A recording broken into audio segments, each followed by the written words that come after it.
তিনি গতকালকে একটা বক্তব্য দিয়েছে যে আজারি হলো জামাতের প্রোডাক্ট। জামাত টাকা দিয়ে মালয়েশিয়া থেকে আজারিকে ভাড়া করে এনেছে ভোট চাওয়ার জন্য। নাউজুবিল্লাহ বলবেন না?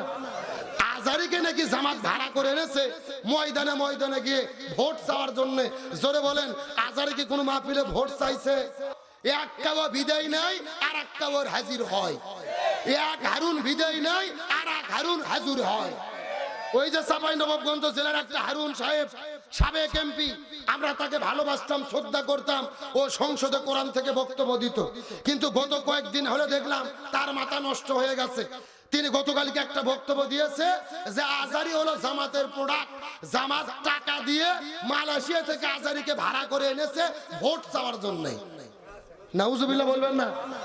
আজারিকে নাকি জামাত ভাড়া করে এনেছে ময়দানে ময়দানে গিয়ে ভোট চাওয়ার জন্য।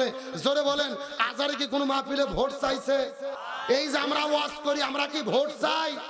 আরে ভাই, আমরা সরাসরি ভোট চাইলে এলাকার লোককে আমাদের ওয়াজ করতে দেবে? কথা কর না কেন?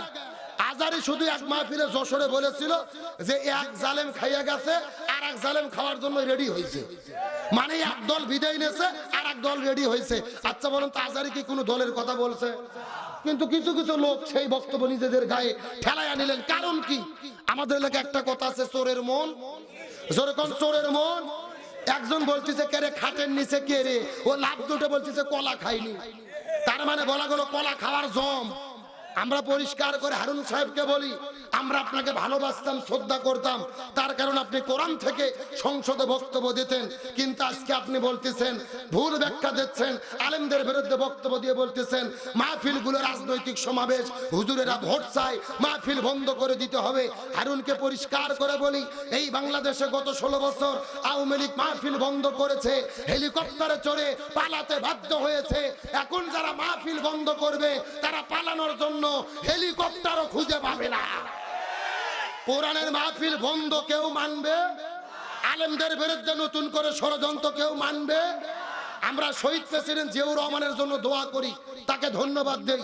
তার কারণ শহীদ প্রেসিডেন্ট জিয়াউর রহমান সর্বপ্রথম সংবিধানের ভেতরে আল্লাহর প্রতি অবিচল আস্থা এবং বিশ্বাস তিনি সন্নিবেশিত করেছিলেন। কথা কন্যাকে সত্যকে স্বীকার করতে হবে।